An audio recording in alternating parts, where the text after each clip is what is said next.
ស្បែកជើងលេខបានលុយប៉ុណ្ណឹងប៉ែលេខបាន idol ខ្ញុំបែតជាង ប៉ែជាងក៏ហើយប៉ែជាងជាងប៉ុណ្ណឹង ខ្សែមួយ ខ្សែមួយបានលុយ 41000 ប៉ុន្តែដោយសារតែខ្ញុំជា fan idol ជូន idol 50000រៀលយកហ្មង បានមែនចា លេខ60 ចាអត់ជឿអូខេ fan ដែលមកវីដេអូនេះពាក់ស្បែកជើងលេខបានកុំភ្លេច comment ផងហើយចង់ឲ្យបងមករិកាតលេងណាកុំភ្លេច comment ទាំងអស់គ្នាថ្ងៃហ្នឹងចូលរួមកម្មវិធី concert ចារបស់ EXO ចាហើយនឹង Super Junior មានអារម្មណ៍មិនដែរ អានេះគឺជាមហាព្រឹត្តិការណ៍មួយដ៏ធំរបស់ Gensburg និយាយទៅនាំយកតារា K-pop ពីកូរ៉េមកនេះគឺដើម្បីលើក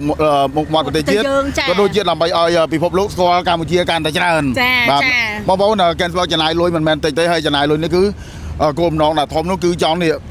អភិវឌ្ឍ ចាប្រទេសខ្មែរយើង នឹងវិស័យសេដ្ឋកិច្ចក៏ដូចជាទេសចរមួយទៀតគឺឲ្យគេស្គាល់កម្ពុជាហ្នឹងហើយពាក្យថាប្រទេសផ្សេងស្គាល់ថាកម្ពុជាមួយម៉ាត់គឺសំខាន់ណាស់ហ្នឹងហើយបែរជារឿងលេងសើចទេបាទហ្នឹងហើយ idol ថ្ងៃនេះធ្វើខ្លួនដូចតារាណាដែរថ្ងៃណា អត់ស៊ូហូអត់ឲ្យកម្ពុជាយើងបាក់មុខបាក់មាត់ទេចាអត់ឲ្យកម្ពុជាបាក់មុខបាក់មាត់ទេ អត់ឲ្យតារាកូរ៉េមកថាអូយប្រជាពលរដ្ឋខ្មែរអាក្រក់អត់ទេគេណាលើកមុខមាត់ប្រទេសជាតិឬមួយក៏មិនទេនេះ នៅកូរ៉េមានសូហូនៅខ្មែរមានពូណៃ សូណៃនេះបានលេងអត់មែន មែនតើជូន idol